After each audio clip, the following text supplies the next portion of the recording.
नमस्कार दोस्तों। So welcome to equity मंच, your own channel for learning about investments. And मैं हूं professor Jogendra Kumar Nayak. So friends, एक छोटा सा क्वेश्चन पूछता हूं पहले। Who is a good investor? आपके हिसाब से एक अच्छा इन्वेस्टर कौन है? दो ऑप्शन है। First option is it one who keeps track of the stock prices and the market movements and understands the tips that is coming in the market, or B, the one who reads, जो पढ़ता है and knowledge अपना बढ़ाता है and then investment करता है। इन दोनों में से अच्छा इन्वेस्टर कौन है? चलिए आज हम इसी बात पे बात करेंगे, डिस्कशन करेंगे और आगे बढ़ेंगे। कहते हैं कि वॉरेन बफे हर रोज़ करीबन 500 पेज पढ़ते हैं। जस्ट इमेजिन, वॉरेन बफे जो कि वर्ल्ड के मोस्ट सक्सेसफुल इन्वेस्टर्स में से हैं और नंबर 1 कह सकते हैं हम उन्हें। एंड इस उम्र में 95 की उम्र में भी वो 500 पेज रोज़ पढ़ते हैं। क्या हम उतना पढ़ते हैं? और दूसरी क्वेश्चन है उससे भी इम्पॉर्टेंट, क्या इतना पढ़ना ज़रूरी है? होगा, ज़रूर होगा, क्योंकि अगर वॉरेन बफेट कर रहे हैं तो कुछ तो सही होगा ना। चलिए आज हम इसी चीज़ को आगे बढ़ाते हैं, हमारे इसी डिस्कशन को। आज हम बात करेंगे कि नॉलेज, इन्वेस्टमेंट रिलेटेड नॉलेज कैसे बढ़ाएं, क्या करने से हमारा नॉलेज बढ़ेगा और ये क्यों ज़रूरी है। फ्रेंड्स, बेसिकली एक ऑनेस्ट कन्फेशन के साथ आज मैं स्टार्ट करूंगा कि जब मैं इनिशियल डेज में इन्वेस्टमेंट शुरू किया, like every normal human being, मैंने भी वही किया कि लोगों से बात किया, न्यूज़ सुन लिया। न्यूज़पेपर तब आती थी तो न्यूज़पेपर में प्राइजेस आते थे, वो भी देखता था। हाँ, अभी भी आ रहे हैं तो वो देखता था। And I use to go for the best price, जो मुझे लगता था अच्छा कंपनी है, डिसेंट कंपनी है और बढ़िया प्राइस है, बहुत फॉल हो गया है तो मैं ख़रीद लेता था। But more than the company, मेरा अट्रैक्शन प्राइस की तरफ था उस समय में। अच्छा, इसी कारण से या जो भी रीज़न रहा हो, मैं I made lot of losses initial days में, राइट। मेरे 2 स्टॉक्स तो पर्टिकुलरली काफ़ी लॉस दिए मुझे। But that was a very very good lesson to me. मैंने बहुत अच्छा सीखा, क्योंकि उसके बाद पहली बार जब मैंने पढ़ना शुरू किया, मैंने कुछ समय के लिए गैप भी दे दिया, मैंने छोड़ दिया स्टॉक मार्केट में, 1-2 साल का गैप कर दिया। एंड फिर मैंने इस बीच में पढ़ना शुरू किया। I read about good people, good investors, उनके ऑटोबायोग्राफीज पढ़ा, उनके बारे में पढ़ा, उन्होंने क्या किया, कैसे किया, वो पढ़ा। एंड इस बीच में मेरे हाथ में अच्छे अच्छे किताब भी लगे तो मैंने वो भी पढ़ा। फिर मेरी जर्नी दोबारा शुरू हुई and then I did much much better than what I was doing. आज मेरा एक काफ़ी अच्छा पोर्टफोलियो है। आज मैं इसीलिए आपको भी कुछ ऐसे किताब के बारे में बताने जा रहा हूँ। I talk about 6 books largely, and this 6 books are very very favourite of mine and मुझे बहुत अच्छा लगता है। एंड इनफैक्ट आप किसी को भी अच्छे इन्वेस्टर जो पढ़ते हैं उन्हें ये किताब तो वो पढ़े ही होंगे, राइट। चलिए आज स्टार्ट करते हैं बुक्स के ऊपर डिस्कशन करने के लिए। जैसे वेरी राइटली बहुत पहले एक पंचलाइन आती थी, वो कहती थी कि नॉलेज इज़ पावर, राइट। अगर आपके पास नॉलेज है तो आपके पास पावर है। तो आज हमारा यही है कि हम नॉलेज बढ़ाएंगे। When you talk about books in the investment zone, पहला बुक जो हर इन्वेस्टर कहेगा आपको, इवन कॉलेजेस, स्कूल्स में, हम अपने एमबीए स्कूल्स में भी रेफर करते हैं एंड सजेस्ट करते हैं, वो है the intelligent investor by Benjamin Graham. Benjamin Graham Columbia business school में प्रोफेसर थे and he was the mentor to Warren Buffett. और इस किताब को बाइबल ऑफ इन्वेस्टिंग कहते हैं एंड वॉरेन बफे कहते हैं कि this is the best book I have ever read, right. Benjamin Graham को फादर ऑफ वैल्यू इन्वेस्टिंग भी कहते हैं, ठीक है। उन्होंने जो अच्छी अच्छी चीज़ें बताई उनमें से एक था to focus on intrinsic value. Company की इंट्रिंसिक वैल्यू क्या है, रियल वैल्यू क्या है, उसे आइडेंटिफाई करिए एंड उसके हिसाब से आप इन्वेस्टमेंट करिए, ना कि प्राइस जो मार्केट में अवेलेबल है उसके हिसाब से। बेंजामिन ग्राहम ने एक और अच्छी बात कही थी, जो उन्होंने कहा कि अबाउट मार्जिन ऑफ सेफ्टी। तो उन्होंने कहा मार्जिन ऑफ सेफ्टी एक ऐसी इंपॉर्टेंट चीज़ है जिसे कि हर इन्वेस्टर को समझना चाहिए। अगर वो सेफ रहना चाहता है, उसकी प्रिंसिपल को वो सेफ रखना चाहता है, तो मार्जिन ऑफ सेफ्टी बहुत ज़्यादा इंपॉर्टेंट है ना। ये मार्जिन ऑफ सेफ्टी क्या है? ऐसे मान लीजिए कि कोई भी चीज़ को अगर मान लीजिए वो 100 रुपया का है और आप उसे 880 रुपया में पा रहे हैं या 75 रुपीज़ में खरीद रहे हैं, तो आपने एक 25 रुपीज़ कम में ऑलरेडी खरीद लिया। कल मार्केट मान लीजिए किसी कारण से, जैसे वॉर हो गया, कोई एपिडेमिक हो गया, मार्केट ख़राब हो गई, तो भी क्या होगा कि वो जब फॉल करेगा तब भी आपके पास एक कुशन है, एक सेफ्टी नेट है 25 रुपया का या 20 रुपया का। तो इसी को कहते हैं margin of safety, right? So उन्होंने कहा कि buy stocks with a margin of safety, यानी स्टॉक्स को मार्केट प्राइस से एक सफिशिएंटली लोअर प्राइस में खरीदिए so that you are always safe. और बेंजामिन ग्राहम ने एक और चीज़ कहा कि you should be a discipline investor, right? Graham कहते थे कि सक्सेसफुल इन्वेस्टिंग इमोशन से नहीं होता, राइट? आप इमोशनल होके नहीं कर सकते कि ये बढ़ जाएगा, ये अच्छा है, ऐसा नहीं। आपको लॉजिक और पेशेंस के साथ ही काम करना है। So you have to understand कि ये कंपनी अगर मैं इन्वेस्ट कर रहा हूँ तो क्यों कर रहा हूँ, इसका बैकग्राउंड क्या है, इसकी बैलेंस शीट को उठा के देखिए, कितनी इसकी प्रॉफिट है, कितना लॉस है, कितना डेट है, कितना उसका कहाँ कहाँ वो इन्वेस्ट कर रहा है, हर चीज़ को पढ़िए। इमोशनल मत बनिए कि मुझे अच्छा लग रहा है, ये नहीं, ये गलत है। अनदर इंपॉर्टेंट पॉइंट तो बेंजामिन ग्राहम ने एक्सप्लेन किया इस बुक में, that was the mister market concept. So उन्होंने कहा कि मार्केट कभी ओवर एक्साइटेड हो जाता है, कभी फियरफुल, डर जाता है। तो वो एक एग्जाम्पल के तौर पे आप समझिए कि कोई चीज़ को एक पर्सन है जो कि मिस्टर मार्केट है, वो आके आपको कहता है ये जो कंप्यूटर है ना आपका, ये कंप्यूटर को मैं आपको बहुत अच्छा कंप्यूटर है और आगे जाके कंप्यूटर का प्राइस बढ़ने वाला है, तो इसे मैं आपको ना 2 लाख में बेचने वाला हूँ। और फिर दूसरे दिन आता है, कहता है कि नहीं नहीं, कंप्यूटर मार्केट तो नीचे हो रहा है, अच्छा नहीं चल रहा है, तो मैं आपको ना 80,000 में दे दूंगा। तो ये जो इमोशनल जो फीलिंग है, उसकी जो वोलेटिलिटी है, जो ऊपर नीचे हो रही है, ये बहुत बड़ा एक प्रॉब्लम है। So as a rational investor which you should be, आपको इस इमोशन से दूर रहना है। You should not get affected. ये होगा, इफेक्ट होंगे, क्योंकि चारों तरफ आपके लोग बात कर रहे होंगे, शोर है, आपके लोग बात कर रहे हैं, तो इसमें आप प्रॉब्लम तो पड़ोगे, बट आपको इससे बाहर निकलना जानना चाहिए। Finally talks about investing versus speculation.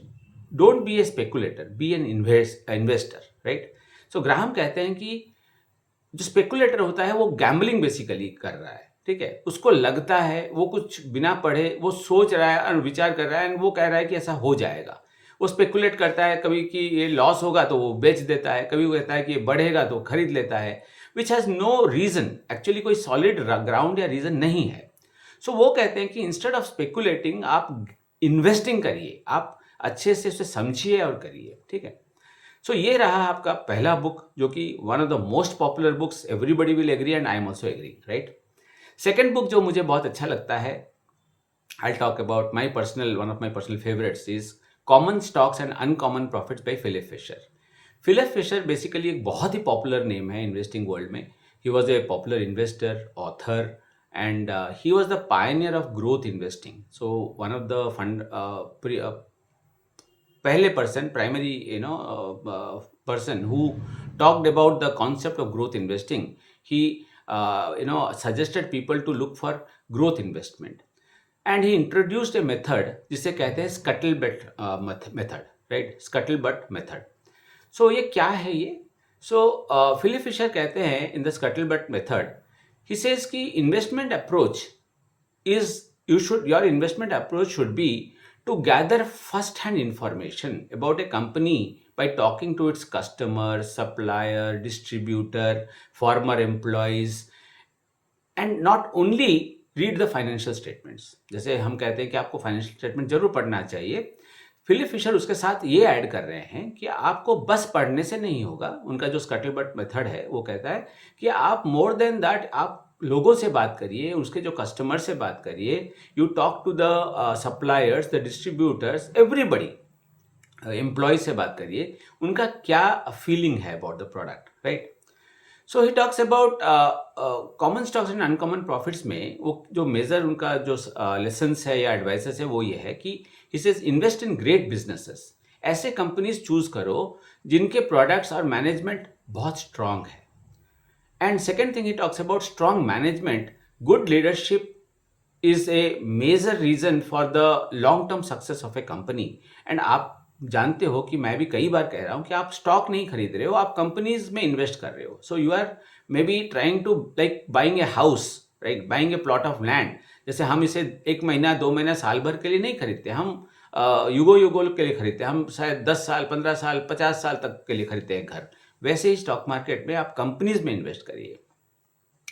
Third he says is growth potential is important, future expansion और इनोवेशन देखना बहुत ज़रूरी है, right. And last he talks about is the long term patience. Wealthy कोई भी क्विकली नहीं बनता। इनिशियल पीरियड जो कुछ टाइम होता है, it is like investing, and आपको अपना जो सिनेरियो डेवलपमेंट करना है, राइट। विद टाइम और पेशेंस फिर वो ग्रोथ लेगा। जैसे there is a very famous the Chinese bamboo tree story. वो कहते हैं कि वो जो बांस का पेड़ है वो पहले 3-4 साल तक वो बढ़ता ही नहीं, उसके बाद वो 3-4 साल के बाद हर दिन कुछ इंचेस बढ़ता है, एंड वो फिर बहुत लंबा होता है। तो stock market is all about patience and patience, largely patience, right. And आपको समय देना पड़ेगा। तीसरा जो इम्पॉर्टेंट ऑथर हैं, उनके 3 बुक हैं, and he is again a very successful investor, एक लेजेंडरी फंड मैनेजर हैं, वो है Peter Lynch. Peter Lynch Fidelity Magellan fund को मैनेज करते थे, and he delivered exceptional results for almost more than a decade, right. So what did he say? Peter lynch कहते थे, उनके 3 किताब है, मैं बताऊंगा। So invest in what you know. उनका पहला पॉइंट होता था कि आप हर समय उसी चीज में इन्वेस्ट करिए जिससे आपकी ज्ञान है, आपको नॉलेज है, राइट। और वो सिंपल चीज़ों से आता है, जैसे कि एवरीडे लाइफ ऑब्जर्वेशंस। वो एक बड़ा अच्छा एग्जांपल देते हैं कि मेरी वाइफ और मेरे बच्चे, उनकी 2 बेटियां, वो जाते थे शॉप में, तो एक पर्टिकुलर ब्रांड ऑफ प्रोडक्ट्स को खरीदते थे, एंड पीटर लिंच वहीं खड़े रहते थे, बट कभी उसको ध्यान नहीं दिया। लेटर ऑन ही रियलाइज कि अरे ये तो बहुत अच्छा प्रोडक्ट है, ये इतनी डिमांड है इस ब्रांड की, तो फिर मैं इसमें एज ए इन्वेस्टमेंट क्यों ना कर लूँ। But by the time he realize this, तब तक वो स्टॉक उस कंपनी का काफ़ी प्राइस हाई हो चुका था। But anyway he still made his investment into that, right. So next thing that Peter Lynch says is common investors can win, right.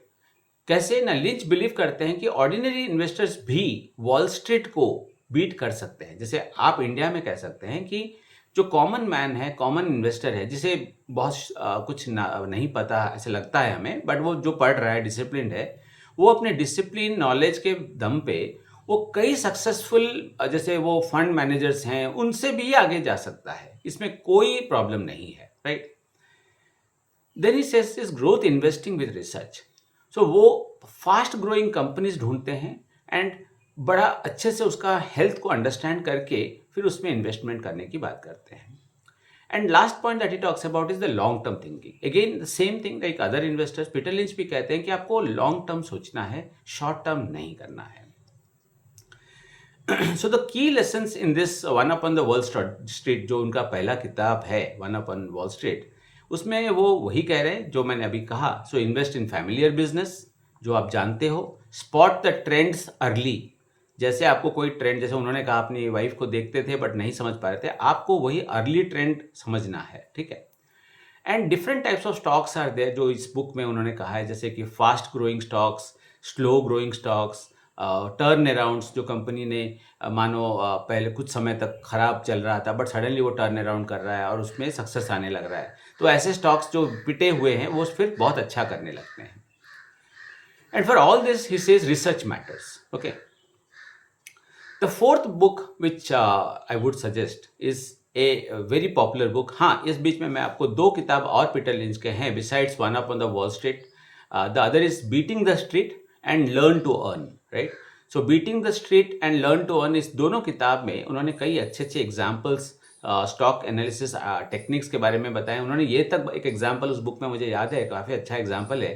उन्होंने कहा कि एक स्टोरी बताई थी जिसमें वो कहते हैं कि स्कूल के बच्चों को कहा गया कि आप अपना स्टॉक चूज करिए, एंड बस आप कोई भी मेथड से वो चूज कर सकते हैं। एंड दे द किड्स, जो छोटे बच्चे थे प्राइमरी स्कूल के, उन्होंने कुछ स्टॉक्स उन्होंने बताया और कंपनी ने उसको ट्रैक किया, ठीक है। जो फंड मैनेजर्स थे उन्होंने ट्रैक किया अगेंस्ट कुछ और जैसे स्टॉक्स जो कि was suggested by top investors.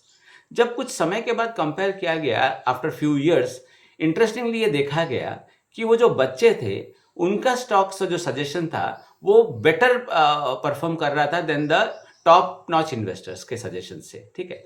सो हुआ क्या था, तो वो कहते हैं कि वो बच्चे उन कंपनीज की बात कर रहे थे जैसे कि मान लीजिए चॉकलेट, बिस्किट, जो वो समझते थे। सो इसीलिए पीटर लिंच अपने बुक में उन्होंने कहा कि आपको अपनी बिजनेस जिसमें आप इन्वेस्ट करना चाहते हो उसे समझना बहुत जरूरी है। Book fourth is the little book that beats the market by John Greenblatt, right. ये एक बहुत ही पावरफुल एंड छोटा सा बुक है। जॉन ग्रीनब्लैट बेसिकली एक हेज फंड मैनेजर हैं, इन्वेस्टर एंड प्रोफेसर भी हैं, एंड उन्होंने एक फार्मूला बनाया है जिसे कहते हैं द मैजिक फार्मूला। ये बहुत सिंपल है और बहुत बढ़िया फार्मूला है, मैं खुद भी इसे आजमा चुका हूँ। उन्होंने कहा, उनका जो इस बुक में छोटा सा बुक है, उस बुक का जो मेन आइडिया है वो कहते हैं कि गुड बिजनेसेस को आइडेंटिफाई करिए एंड एक कट ऑफ रखिए कि मिनिमम कैपिटलाइजेशन, मार्केट कैपिटलाइजेशन जो हो एक लिमिट से ऊपर हो, ताकि ओनली अच्छे कंपनीज, बड़े कंपनीज उसमें आए। And then rank all the companies, उन कंपनीज को रैंक करिए on basis of two things. एक है return on capital and the second is earnings yield. मान लीजिए आपके पास 30 कंपनी है, तो आप रिटर्न ऑन कैपिटल के बेसिस पे आप क्या करिए, उन्हें रैंक करिए 1 2 3 4 5 6 7 8 9 10 up to 30। Similarly earnings yield के बेसिस पे भी आप उसे रैंक करिए 1 2 3 4 ऐसे करिए। एंड फिर क्या करिए, हर कंपनी का जो रैंक है कैपिटल एम्प्लॉयड, कैपिटल पे, रिटर्न कैपिटल पे और अर्निंग्स पे, दोनों को ऐड करिए, टोटल स्कोर बनाइए। एंड फिर देखिए कि किस कंपनी का रैंक सबसे ऊपर है। उन फ्यू कंपनीज को, टॉप के, उनमें से किसी को भी आप चूज करिए एंड आप उसमें इन्वेस्ट करिए। इससे आपको कभी लॉस ना होने का चांस बहुत बढ़ जाता है। आप बहुत अच्छा उसमें सक्सेसफुली आप रह सकते हैं, आपका प्रिंसिपल सेफ रहेगा। तो जो ग्रीनब्लैट का मैजिक फार्मूला है, it's a very powerful, very very simple. आपको जरूर उसमें ध्यान देना चाहिए और करना चाहिए और अपना खुद का एक पोर्टफोलियो बनाना चाहिए। ठीक है। The next book that I'll talk about is The Psychology of Money by Morgan Housel. Morgan Housel एक फाइनेंशियल राइटर एंड इन्वेस्टर हैं, एंड उनका अपना कहना है कि वो कहते हैं कि behaviour is more important than intelligence, जो कि सच है। फाइनेंशियल मार्केट में only intelligence will not work. अगर वो सच होता तो कई फंड हाउसेस हैं जो आज कोलैप्स कर गए। ठीक है। उसमें तो बहुत ही एजुकेटेड, एकेडमिकली साउंड, स्ट्रांग लोग थे, फिर वो क्यों डूब गए? तो हर समय it's not about intelligence, behaviour, temperament is more important. वो कहते हैं कि फाइनेंशियल सक्सेस सिर्फ नॉलेज से नहीं, बिहेवियर से आता है। एंड आपको focus on long term thinking, जैसे पेशेंस के साथ, डिसिप्लिन के साथ और कंसिस्टेंसी के साथ आप अगर इन्वेस्टमेंट करेंगे तो वेल्थ क्रिएशन जरूर होगा। इसमें उन्होंने काफ़ी अच्छे अच्छे शॉर्ट स्टोरीज बताए हैं लोगों के बारे में, कॉमन लोगों के बारे में जिन्होंने इन्वेस्टमेंट किया, फिर भूल गए, एंड आफ्टर सम टाइम उन्होंने देखा कि वो काफ़ी वेल्थ बढ़ गया था उन कंपनीज, उन लोगों का। ठीक है। एक अच्छी चीज़ वो कह रहे हैं कि money is emotional, right. Investing सिर्फ मैथ्स नहीं है, it is about more about emotions. Compounding is a very powerful concept, इस बुक में वो समझा रहे हैं। And staying wealthy is harder. कई लोग पैसे तो बनाते हैं, फिर उस पैसे को वो मेंटेन नहीं कर पाते, वो डूब जाता है। यहाँ पर ये इस बुक में वही कह रहे हैं, साइकोलॉजी ऑफ मनी में, कि आपको रिच होने के बाद उसे मेंटेन करना भी आना चाहिए। It is all about your character largely, right. And एक चीज़ वो कहते हैं कि enough matters, that is her time ज़्यादा मनी चेज करना अच्छी बात नहीं है। आपको एक कंटेनमेंट, दैट इज़ एक सेटिस्फैक्शन, कहाँ पर आपको सेटिस्फैक्शन होना चाहिए वो जानना ज़रूरी है। हर समय आप पैसों के पीछे नहीं भाग सकते। ठीक है। one line that he talks about is, good investing is not necessarily about making brilliant decision. It is about consistently avoiding stupid decisions. आपको अच्छा डिसीजन लेना कोई हो ना हो वो इम्पॉर्टेंट नहीं है, बट आपको स्टूपिड डिसीजन लेने से आपको बचना चाहिए। The last book in my list is the धंधो इन्वेस्टर बाई मोनिश पाबराय। मोनिश पाबराय एक बहुत ही सक्सेसफुल इन्वेस्टर है, उनका अपना ही एक फंड हाउस है। वो इन बुक का नाम आप देख सकते हैं कि धंधो इज ए गुजराती वर्ड, धंधा से धंधो, राइट। मोनिश पाबराय इस बुक में कहते हैं कि वैल्यू इन्वेस्टर जो है, जो वैल्यू इन्वेस्टमेंट जो है बेसिकली वो वॉरेन बफेट से उनको इंस्पिरेशन मिली थी एंड वो उसके बाद वो एक अच्छे वैल्यू इन्वेस्टर बन पाए थे। उन्होंने कहा कि आप low risk high reward investing पे फोकस करिए। क्या मीनिंग है? ऐसे कंपनीज पे इन्वेस्ट करिए जहां पे डाउनसाइड कम हो, माने नीचे जाने का चांस कम हो, अपसाइड ज़्यादा हो। हर आदमी कहेगा ये तो बहुत कॉमन चीज़ है, इसमें क्या समझना है, बट नहीं, इसे आप जब रिसर्च करोगे तो आपको पता चलेगा कुछ कंपनीज हो सकते हैं जिनका बहुत ज़्यादा नाम ना हो, मार्केट में बहुत ज़्यादा पॉपुलैरिटी ना हो, but they are doing their job very well. वो तभी आपको पता चलेगा जब आप उनकी बैलेंस शीट को देखोगे, आप उनके रियल कस्टमर से बात करोगे, तब पता चलेगा। एक चीज़ मोहनीश पाबराय कहते हैं द क्लोनिंग फिलोसॉफी। वो कहते हैं कि मैं cloning is better than innovation. Cloning माने किसी को कॉपी करना। कोई अच्छी इन्वेस्टर को आप देख रहे हो, आप उसे कॉपी करना चाहते हो, तो वो कोई खराब चीज़ नहीं है, रादर वो अच्छी चीज़ है। सक्सेसफुल इन्वेस्टर्स वो कहते हैं मुझे कोई शर्म नहीं है बोलने में कि मैं कई चीज़ें मैं दूसरे इन्वेस्टर से कॉपी करता हूँ, एंड अगर उससे मेरा काम अच्छा बन रहा है फिर मैं क्यों ना करूँ। सो इस बुक का जो मेन की लेसन्स है वो ये है कि heads I win, tails I don't lose much. अगर कोर फिलोसॉफी अगर इस बुक का आप बोलेंगे तो यही है कि हेड्स है I win, heads I win, tails I don't lose much. मगर अगर मैं जीता तो ठीक है, प्रॉफिट बहुत होगा, बट अगर हारा तो मेरा लॉस बहुत कम होगा। ठीक है, ऐसे मुझे शेयर्स ढूंढने हैं, ऐसे कंपनीज ढूंढने हैं। एंड मार्जिन ऑफ सेफ्टी को हर समय ध्यान रखना चाहिए कि आपके पास सफिशिएंट मार्जिन ऑफ सेफ्टी हो। जल्दबाजी में टेम्परामेंटली किसी स्टॉक को नहीं बाय करना चाहिए। Third thing is simple businesses are better. Mohnish Pabrai जो वॉरेन बफेट को फॉलो करते हैं, वो उन्होंने कहा कि सिंपल बिजनेसेस आर बेटर। ये हर इन्वेस्टर कहेगा, आफ्टर मैं भी आज कहता हूँ, क्योंकि जब मुझे भी 15-20 साल हो चुके हैं तो मुझे भी ये समझ में आया कि जो कंपनी हमें समझ में आती है उसमें हमें ध्यान देना चाहिए, इन्वेस्टमेंट करना चाहिए, ना कि कोई पॉपुलर है तो बट हमें समझ नहीं आ रहा है उसमें नहीं करना चाहिए। And another important thing this जो मोहनीश पाबराय अपने बुक धंधो इन्वेस्ट में कहते हैं वो है कि फ्यू बिग बेट्स। ये मैं भी बहुत मानता हूँ। देखिए, अपॉर्चुनिटी आपको हर दिन नहीं आएगी, कभी कभी आएगी। जब आती है तो आपको बड़े बेट्स लगाने पड़ेंगे। ठीक है, अगर आपको अच्छा वेल्थ क्रिएशन करना है तो आपको फ्यू बिग बेट्स करना है। मैं कई लोगों को सजेस्ट करता हूँ, फिर वो क्या करते हैं 10-15, अल्दो उनके पास है, they can afford, but still वो 10-15 करते हैं, यूनिट्स खरीदते हैं। मैं कहता हूँ कि why didn't you buy maybe little more. आपने क्यों नहीं किया? क्योंकि ये अपॉर्चुनिटी फिर आपको नहीं मिलेगा। अब तो ये ग्रोथ कर गया ऑलरेडी, 15-20% ग्रोथ ले चुका है उसके बाद, फिर तब जब आपको कहा गया था आपने क्यों नहीं लिया? तो यही चीज़ है कि बेट्स आपको बड़े लेने हैं एंड कम लेने हैं। तो आपको क्या करना है कि कैश को रख के बैठना है। You have to wait for the opportunity, but जब अपॉर्चुनिटी आपको लगे कि आया after all your research, then you have to make it big. ये बहुत बड़ा मंत्र है, इसे समझना बहुत ज़रूरी है। And finally patience is important. अगर आपको पेशेंटली आप रहेंगे, nobody can stop you, you will surely do well. आप जरूर, क्योंकि हर स्टॉक कभी ना कभी एक नीचे आता है बट फिर वो ऊपर जाता है अगर अच्छी कंपनी है तो इसलिए वो कभी टाइम इमेमोरियल माने हर समय तक वो नीचे नहीं रहने वाला, ना ही वो हर समय के लिए ऊपर भी रहने वाला है। तो ये जो फ्लक्चुएशन टाइम का ही एडवांटेज लेना है, एंड यही तो ब्यूटी है ऑफ स्टॉक, जो कि अदर इंस्ट्रूमेंट्स में शायद नहीं हो सकता। स्टॉक आपको अपॉर्चुनिटी देती है हर समय एक नए लो पे घुसने का, एंटर करने का। ठीक है, सो बस तो धंधो इन्वेस्टर में मोहनीश पाबराय ने यही सब समझाया है, एंड उन्होंने कहा है कि आपका मिनिमाइज करिए लॉस को एंड प्रॉफिट को मैक्सिमाइज करिए। सो अगर अगर आपने ये जो 6 बुक्स मैंने कहा इसको छोड़कर भी और कई बुक्स हैं, right, so you can always go through them, कोई मना नहीं है। मैंने वॉरेन बफेट का ऑटोबायोग्राफी भी पढ़ा है, there is rich dad poor dad, there ऐसे कई किताबें हैं। बट अगर ये 6 किताब आपने पढ़ा एंड उसको समझा, then I am sure nobody can stop you from becoming a good wealthy investor, right? So और मैं इतना कह सकता हूँ कि जब अगर आप किसी ने ये 6 बुक पढ़े हैं तो वो 90% ऑफ द इन्वेस्टर्स से आराम से आगे हैं, right? They are already ahead of the 90% of the investors. So बस आज इतना ही था। मुझे ये कहना था कि रीडिंग का कोई ऑल्टरनेटिव नहीं है। So kindly take out some time and read.